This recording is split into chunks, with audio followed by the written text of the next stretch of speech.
The night was cold, but the flames lit up the sky of Bamberg. Families pressed together in the marketplace, their faces glowing orange against the rising fire. A woman screamed until her voice gave way to silence, her body consumed by the pyre.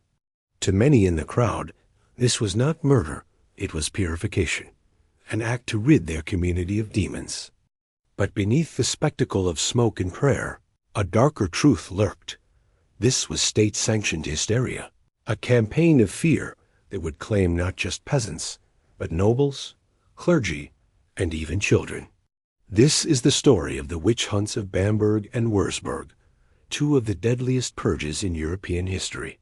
Europe in the 17th century was not a place of stability. The continent was burning in the chaos of the 30 Years' War, a conflict that tore apart entire nations, turned neighbors into enemies, and left starvation and disease in its wake. For people who saw crops fail, armies plunder their homes, and sickness spread like wildfire, the world felt cursed. And when people feel cursed, they look for someone to blame.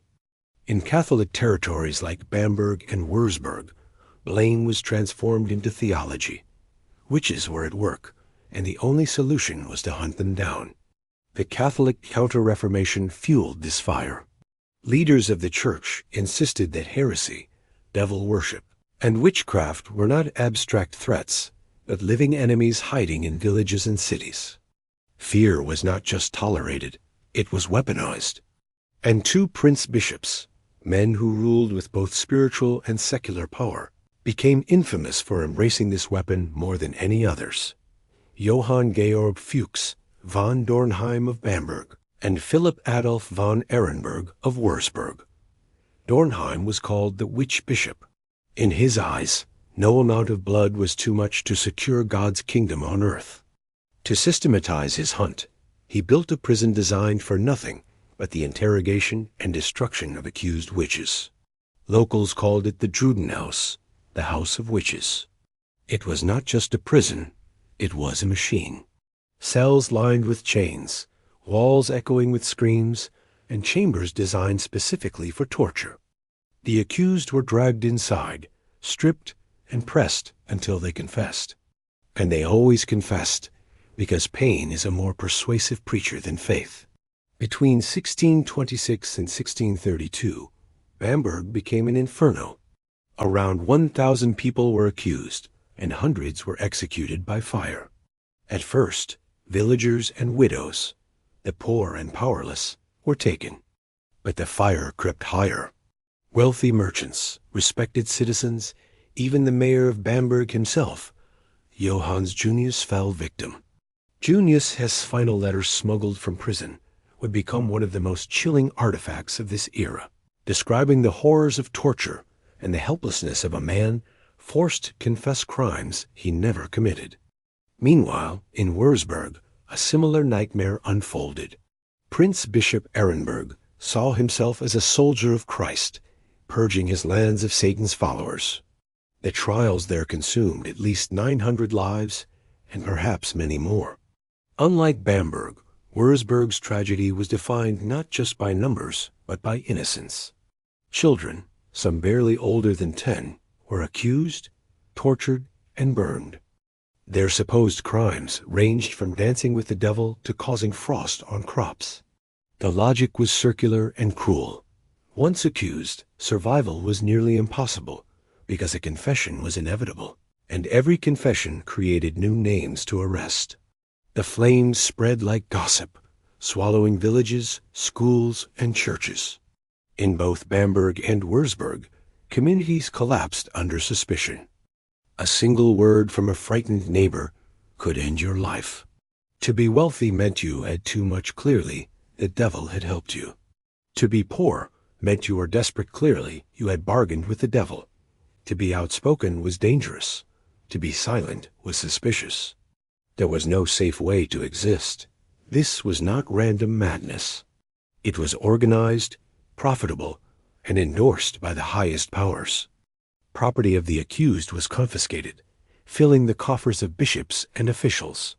Fear turned into revenue, and justice turned into theater. The hunts were not simply about faith, They were about control. And yet, even in the darkest nights, there were flickers of resistance. Some clergy began to doubt the morality of these trials. A Jesuit priest named Friedrich Spee would later write a book, De Caudio Criminalis, describing how torture guaranteed false confessions and condemning the system as evil.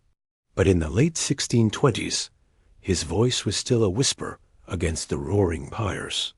The story of Bamberg and Würzburg is not only about witches, nor is it about superstition alone. It is about how fear can be weaponized, how authority can become cruelty, and how entire cities can transform into engines of death. What began as whispers of the devil became one of the largest witch hunts in European history. And as the bodies burned, the line between victim and accuser dissolved. Everyone, from mayor to child, could become fuel for the fire. The city of Bamberg in the late 1620s was no ordinary place. It became the epicenter of a carefully orchestrated campaign of terror. At the heart of this machinery was the Drudenhaus the Witch Prison. Built in 1627 by order of Prince Bishop Johann Georg Foucault von Dornheim, this grim building symbolized the bishop's determination to root out witchcraft at any cost. From the outside, it resembled a fortress, but inside it was closer to hell itself. Iron shackles lined the walls. Interrogation rooms were prepared with racks, thumbscrews, and devices designed to tear confessions from flesh. The Drudenhaus was not a place where one waited for justice. It was a place where justice was redefined by fire. Accusations often began with whispers claims that someone's cow had died mysteriously, that a neighbor's crop had failed, that a storm had struck too suddenly.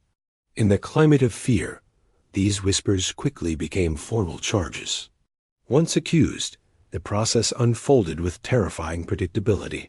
The accused would be arrested, stripped of dignity, and taken to the Drudenhaus. There, they were tortured until they named accomplices, ensuring the cycle never ended. Every confession meant more arrests, more property confiscated, and more pyres waiting in the square. The most famous victim of Bamberg's hunts was Johannes Junius, the city's mayor. Arrested in 1628, he was accused of attending witches' sabbaths and consorting with the devil. Junius knew the charges were absurd, but his protests were drowned out by the instruments of torture. His thumbs were crushed, his body stretched, his dignity obliterated. In desperation, he wrote a secret letter to his daughter, smuggled from prison, describing the horror, how he was forced to confess to impossible crimes, how he was compelled to name innocent people to satisfy his interrogators. "I must renounce God," he wrote, "but I have never renounced him in my heart. They make me say what I do not believe." It was a testament not only to his suffering, but to the machinery of lies that powered the hunts. Junius was burned alive shortly after, another victim swallowed by the flames. Not only men of power fell, women of status too were not safe. Christina Morhaut, the wife of a wealthy Bamberg councillor, was accused of witchcraft in 1627. Her execution shocked the city's elite, proving that privilege offered no shield once suspicion took root. Her trial opened the gates for more high-ranking figures to be accused. For the bishop, these accusations were profitable. Each condemned person's wealth and property were seized by the authorities. The hunt was not only spiritual, it was also financial. The scale of Bamberg's purge was staggering. Entire families were consumed. Husbands accused wives. Wives accused husbands. Children accused parents. All under the unbearable weight of torture. Fear stripped people of loyalty. To survive, many chose betrayal, aiming others in hopes of sparing themselves. But survival was rarely granted. Once caught in the web of accusation, escape was nearly impossible. By 1632, nearly 1,000 people had been executed in the region numbers, so large they shook even neighboring territories. The brutality was not hidden, it was paraded. Executions were public, meant to terrify as much as to purge. Crowds gathered in marketplaces to watch their neighbors turned into ash. Preachers declared it proof of God's justice. The people, desperate for answers in a world of war and famine, clung to the illusion that killing witches would restore balance. Yet balance never came. The more people died, the more suspicion spread, and the more the flames demanded new bodies. The Drudenhaus itself became a symbol of terror. Its reputation was so grim that even years after it was closed, locals whispered about the screams that once echoed from its stone walls. In the collective memory, it was not merely a building but a scar. When Swedish forces advanced into the region in 1632, the witch prison was shut down and many prisoners were released. But for those already burned, liberation came too late.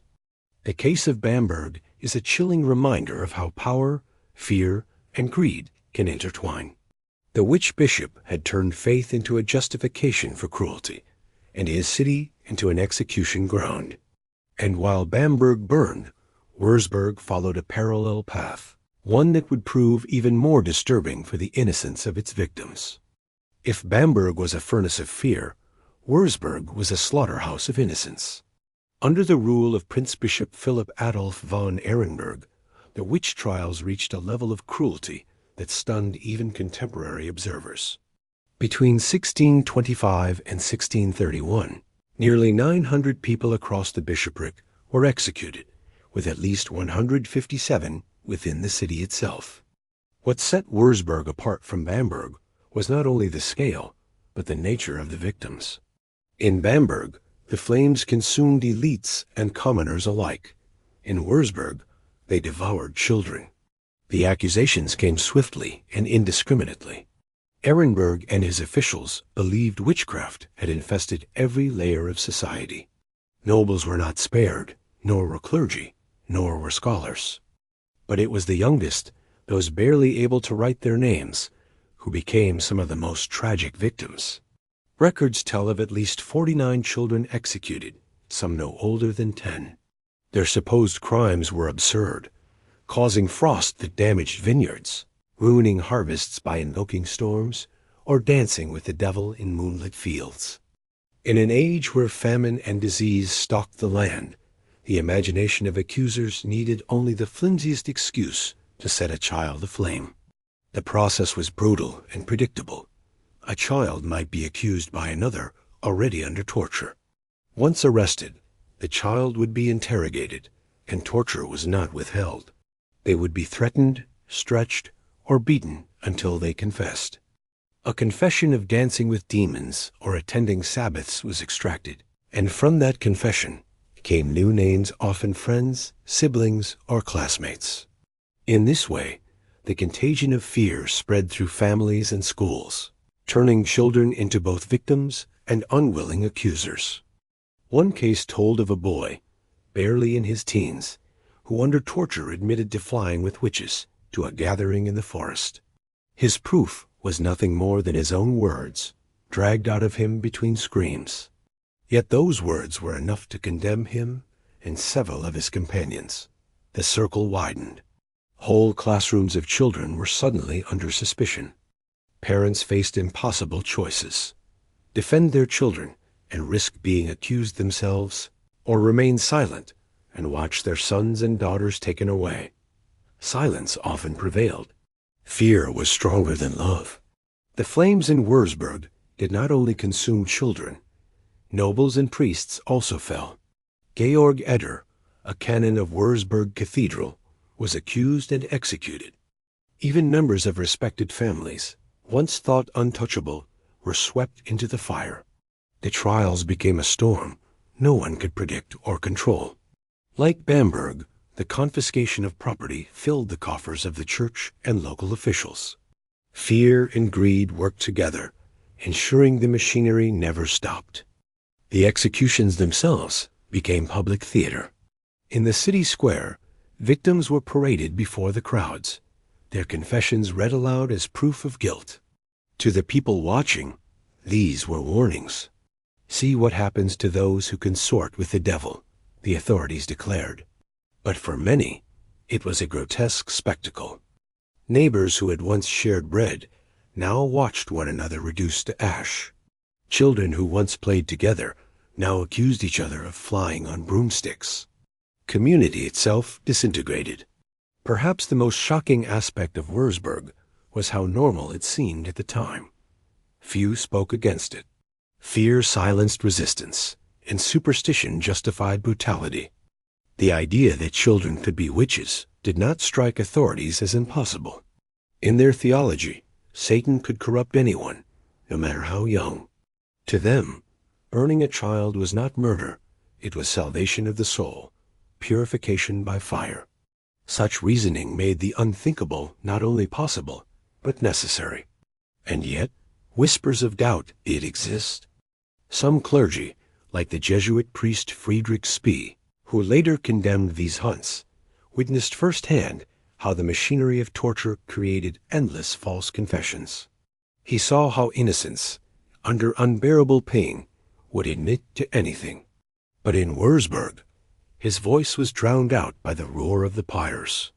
It was only after years of horror, when Ehrenberg died in 1631 and Swedish armies approached, that the hunts began to falter. By then, hundreds of lives had already been extinguished, an entire generation scarred. The Würzburg trials reveal the depth of human cruelty when fear is combined with authority. To accuse a child, to torture them until they confessed, and to burn them alive, this was not the work of isolated fanatics. It was the systematic policy of a ruling bishopric, carried out with paperwork, prisons, and sermons. Würzburg became not only a city of executions, but a symbol of how reason can collapse under the weight of terror. When communities look for demons, they will always find them, even if they must invent them in the eyes of their own children. Amid the roar of the flames and the clamor of public executions, there were those who began to question. It is tempting to imagine 17th century Europe as a place where everyone blindly accepted witch trials. But the truth is more complex. Even in Bamberg and Würzburg, where fear was thick as smoke, voices of resistance struggled to be heard. These voices were faint, often anonymous, but they carried a weight that history would not forget. One of the most important belonged to Friedrich Spee, a Jesuit priest.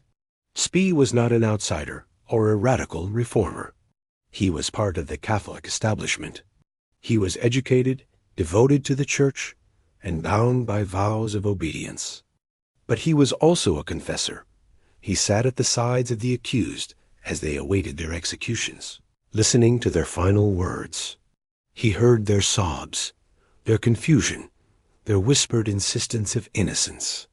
And he knew what others pretended not to see, that the system was built on torture, and torture produced lies. In 1631, Spee published Caudio Criminalis, a warning concerning criminal trials. He published it anonymously, knowing the danger of his dissent. The book was not a sensational rant. It was a meticulous critique, written with the precision of both a theologian and a lawyer. He dismantled the logic of the witch trials, point by point. He argued that torture made truth impossible, since any person would confess to anything under unbearable pain. He described how accusations spread like wildfire, because each confession demanded new names, and each new name demanded a new confession. He warned that entire cities could be destroyed if this logic was not stopped. For Spee, the greatest danger was not witches, it was the justice system itself, corrupted by fear. Spee was not alone. Other scholars, jurists, and even a handful of clergymen began to murmur doubts. Some local officials, horrified by the scale of executions, quietly resisted, dragging their feet when it came to arrests or trying to temper the zeal of bishops. A few noble families attempted to shield their members from accusation, though with mixed success. But these acts were fragile, easily crushed by the machinery of accusation. To openly oppose the hunts was to risk becoming a victim of them. Yet Spee's words traveled. Copies of Caudio Criminalis circulated across German lands, hidden at first, then openly debated. His insistence that faith could not justify torture struck a nerve. In Protestant regions where Catholic witch hunts were viewed with suspicion, his work was welcomed as validation. But even within Catholic territories, his arguments forced uncomfortable questions. If torture produced false confessions, how many of the thousands already executed had been innocent? If fear drove the system, was it truly God's justice, or was it human cruelty dressed in holy robes? These doubts did not immediately end the trials. The flames in Bamberg and Würzburg still burned, but cracks had appeared. The intellectual climate of Europe was slowly shifting. The Renaissance had planted seeds of skepticism and inquiry. The scientific revolution was beginning to demand evidence and reason. In such a world, the grotesque logic of mass witch executions began to look increasingly indefensible. Still, resistance came at a price. Spee himself lived under suspicion. He never recanted his vows, but his outspokenness earned him enemies. He died in 1635, only 4 years after publishing his book, Tending to Victims of Plague. He did not live to see the eventual decline of the Hunts, but his legacy endured. Historians would later see him as one of the first voices of conscience in an age of fire. The presence of resistance highlights the tragedy of Bamberg and Würzburg even more. It was not that people could not see the injustice. It was that fear silenced them. The crowd that watched a burning might contain those who doubted, even those who pitied, but few dared to speak. Silence became complicity, and in a system where accusation was a weapon, to question was to risk death. This is perhaps the darkest lesson. Evil does not triumph because everyone believes in it. It triumphs because enough people are too afraid to resist. The witch hunts were not only a story of fanatical bishops or gullible peasants. They were a story of ordinary people trapped in a web of fear, where speaking truth could be fatal. In that silence, fire consumed the innocent. By the late 1620s, the hunts in both Bamberg and Würzburg had reached their fever pitch. What had begun as a series of trials had transformed into a social wildfire, consuming nearly everyone it touched. The flames were no longer confined to the poor or the marginal. They licked upward into the very heart of civic and religious life, destabilizing the very communities the bishops claimed they were saving. At their peak, the executions became so frequent that chroniclers recorded them with chilling regularity week after week. Month after month, more names, more fires, more ashes scattered in the wind. In Bamberg, the Druden house overflowed. The prison, built to systematize the destruction of witches, could barely contain the tide of suspects dragged through its doors. The interrogations became routine, almost bureaucratic in their cruelty. A name was given under torture. That name became the seed for a new arrest. The cycle repeated endlessly. What had once been extraordinary became mundane. Burning witches became as common as market days. The city's economy twisted around this machinery of death, with confiscated goods enriching officials and feeding the appetite of those who profited from every new accusation. Würzburg was no different. In some months, dozens of executions took place in rapid succession, creating an atmosphere of constant terror. Students at the university, priests in their parishes, and even children in their classrooms whispered in fear that their names might be next. Entire families vanished in a matter of weeks. A father accused under torture would name his wife and children. A child would, under duress, implicate classmates or siblings. The trials became self-sustaining, an infernal engine powered by fear and pain. The scale of the horror began to alarm outsiders. Reports of the executions spread to neighboring territories, and even some allies of the bishops questioned whether the hunts had spiraled out of control. Letters and pamphlets circulated, condemning the excesses, though often cautiously. In Protestant regions, the Catholic hunts were held up as proof of Rome's corruption, while in Catholic lands, the brutality was harder to dismiss.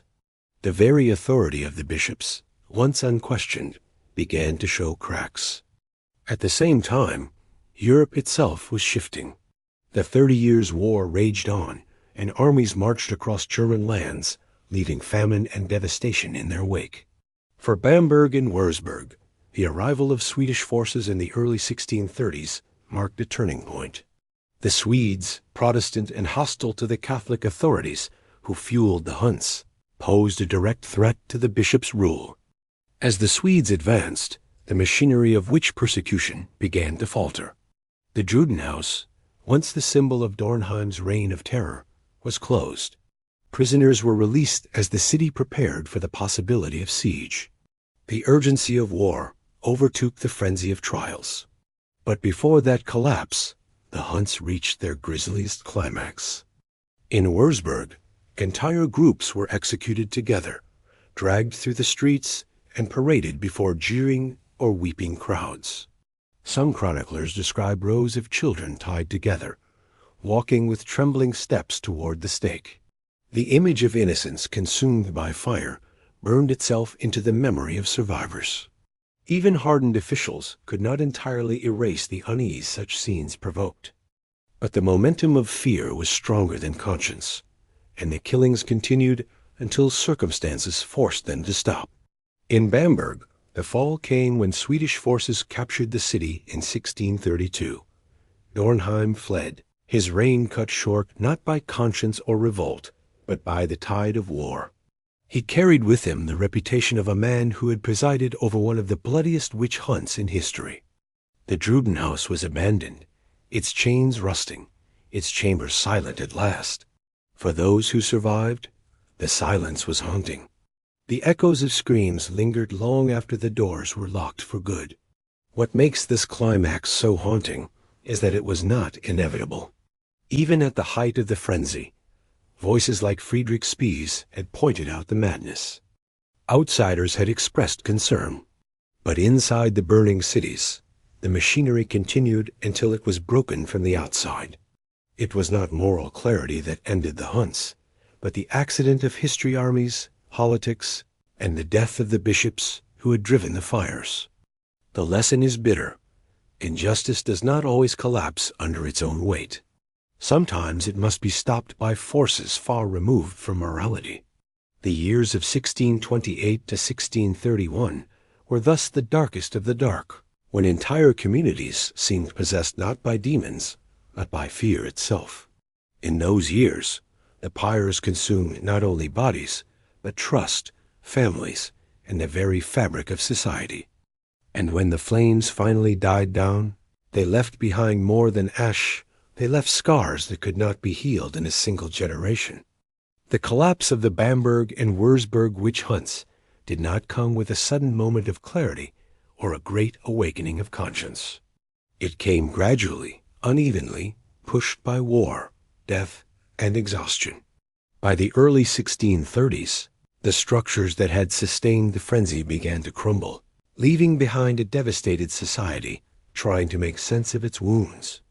In Bamberg, the turning point was the advance of the Swedish army in 1632.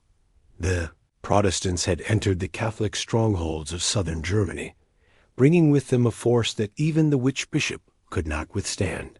Johann Georg Fuchs von Dornheim, once so powerful, fled into exile.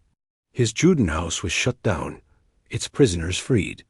For years it had been a place where screams echoed through stone, where innocence was broken on racks and wheels. Now it stood silent, a relic of horror. The Swedish conquest did not come as an act of mercy. It was simply part of the larger 30 Years' War, but for the survivors, it was liberation nonetheless. Those who stumbled out of the Drudenhaus emerged into a city haunted by memories and emptied of neighbors. Würzburg's collapse followed a similar pattern. Prince Bishop Philip Adolf von Ehrenberg died in July 1631, just months before Swedish forces approached the region. Without his iron will and unrelenting zeal, the machinery of execution slowed. The absence of leadership created hesitation. Officials who had once acted with merciless efficiency began to falter, unsure whether to continue the hunts. By the time the Swedes pressed into Franconia, the trials had effectively ended. Hundreds had already been executed, and the fires that had once defined Würzburg's nights now flickered out. But ending the executions did not erase the scars. Communities that had been torn apart by suspicion were left broken. Families were decimated, with parents gone, children orphaned, and property seized. Trust was shattered. In villages, neighbors who had testified against one another now lived side by side in uneasy silence. Those who had profited from the confiscated wealth clung to their gains, while the families of the executed carried grief that no restitution could heal. For survivors, the memories of the trials were like wounds that never closed. The letter of Johannes Junius, preserved against all odds, became a symbol of what had been lost, a voice crying out from the flames, reminding posterity that innocence had been destroyed by fear. In Würzburg, the memories of children tied together and burned remained as an unspoken weight in the collective conscience. People did not speak of it openly. The horror was too fresh, the shame too heavy. But silence is its own kind of memory.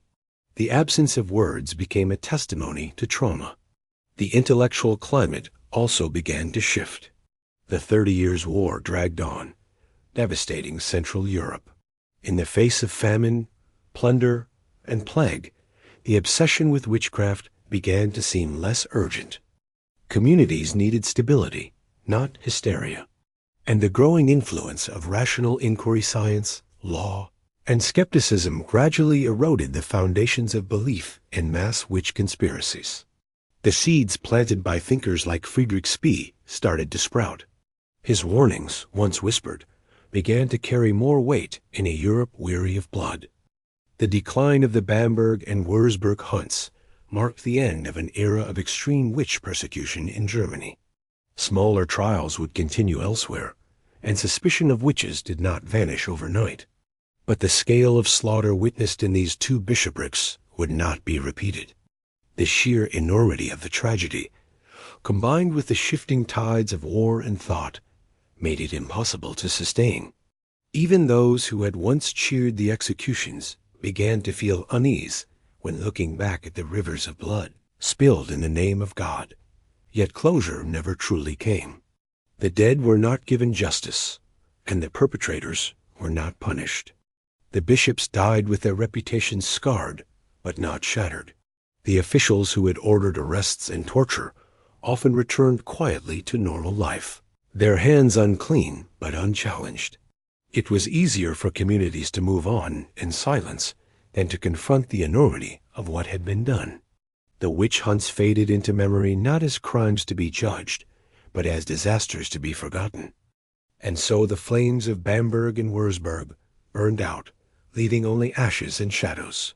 But those shadows stretched long, a reminder of how quickly fear can turn to violence, and how fragile the bonds of community can be when suspicion rules. What was left behind was not triumph nor redemption, but a ghost story written in the lives of those who had survived and the absence of those who had not. The legacy of the Bamberg and Würzburg witch hunts is not measured only in numbers, though the numbers themselves are staggering. Hundreds of lives extinguished, perhaps over 1,000 across both bishoprics. The true legacy is the imprint they left on memory, law, and the fragile conscience of Europe. These trials became a grim milestone, a case study in how fear, power, and superstition could combine to destroy entire communities.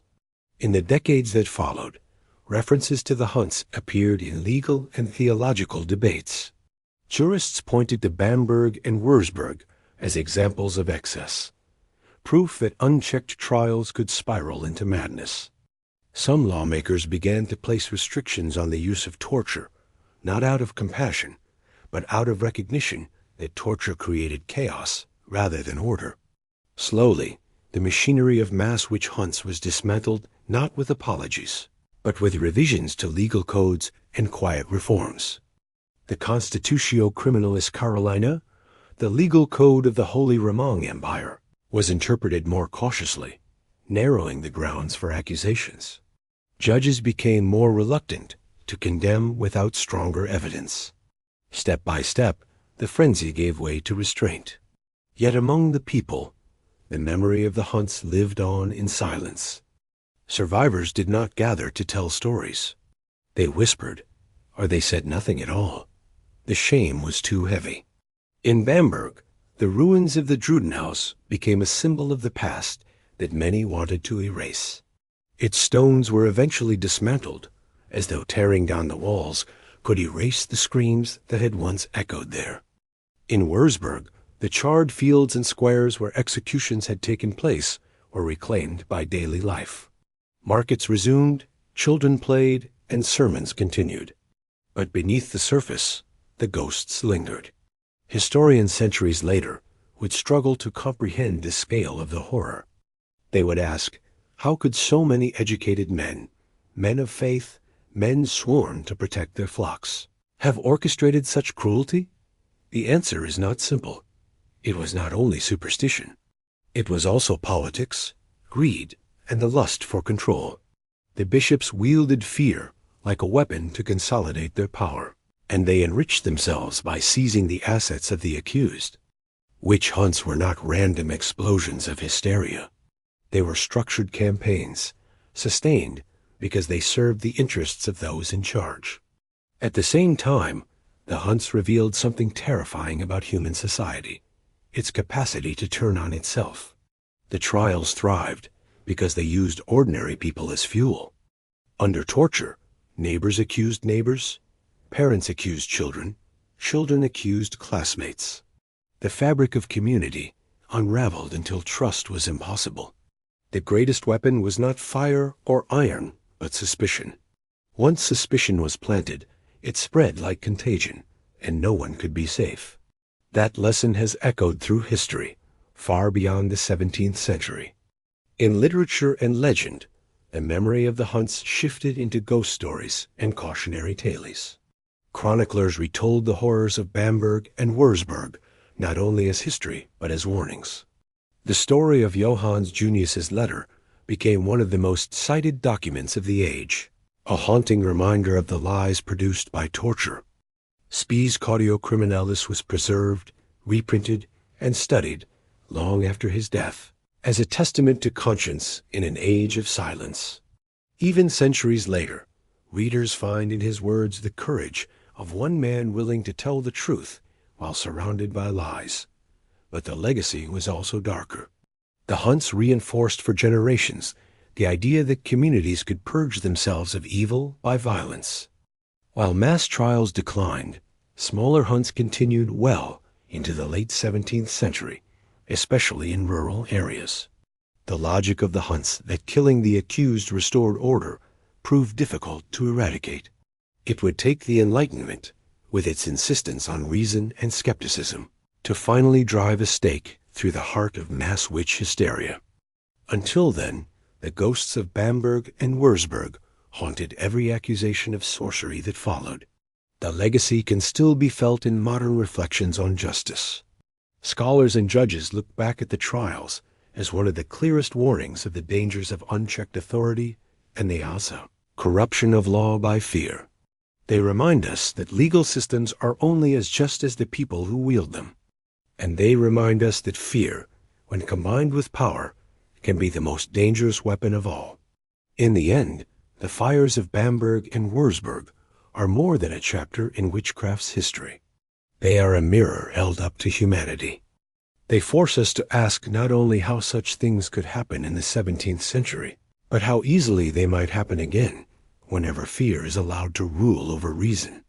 Their legacy is not only ashes, it is a warning written in fire across the centuries. The fires of Bamberg and Würzburg eventually burned out, but their smoke still drifts through history. To walk through those cities today is to see beautiful architecture, churches, and marketplaces. But beneath the stones lies a hidden story. The sane squares where tourists now sip coffee once echoed with screams. The same cathedrals that hold sacred music once housed bishops who signed death warrants with steady hands. It is this dissonance, the contrast between beauty and horror, that makes the legacy of these witch hunts so haunting. Dark history is not about monsters from legend. It is about the monstrous capacity within ordinary people. The witch hunts were not driven by mythical demons, but by human fear, human greed, and human obedience. They remind us that cruelty is not only the work of sadistic tyrants, but of bureaucrats, priests, and neighbors who convince themselves that evil is necessary for good. The men who built the Drudenhaus did not think they were building hell. They thought they were defending heaven. That is the darkest truth of all. Atrocity rarely appears as atrocity in its own time. It wears the mask of righteousness. What can we take from this centuries later? One lesson is that fear is a weapon more dangerous than any sword. In Bamberg and Würzburg, it was fear of crop failure, fear of war, fear of disease, fear of the devil. That fear was sharpened by authority until it cut through families and communities. When we allow fear to guide justice, when we let suspicion replace evidence, we open the door to horrors that future generations will struggle to explain. The witch hunts are not relics. They are warnings. Another lesson is the fragility of truth under torture. The confessions of the accused signed under agony were treated as fact.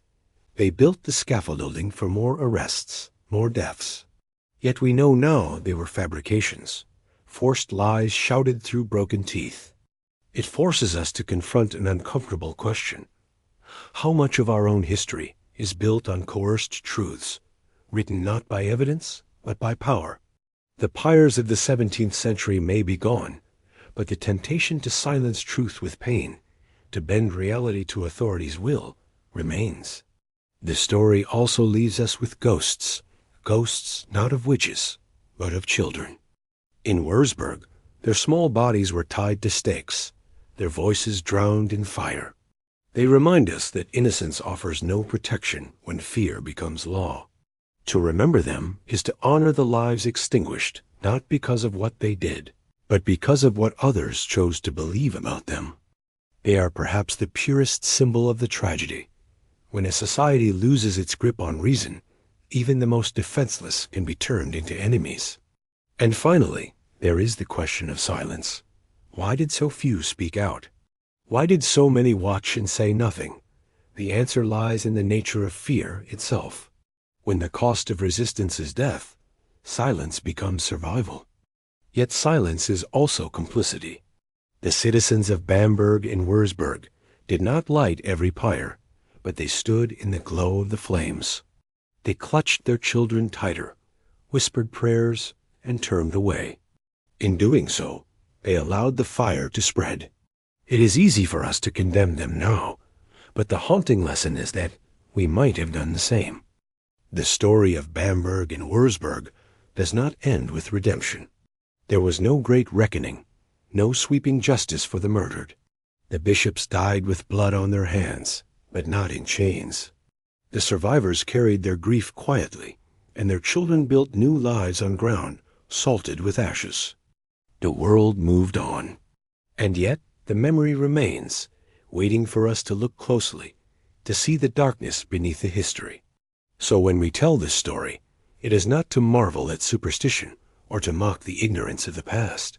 It is to remind ourselves that fear, unchecked, can turn any community into an execution ground. It is to recognize that cruelty often masquerades as justice. And it is to give voice, at last, to those who were silenced by fire. Because in the end, the darkest histories are not about witches, but about us.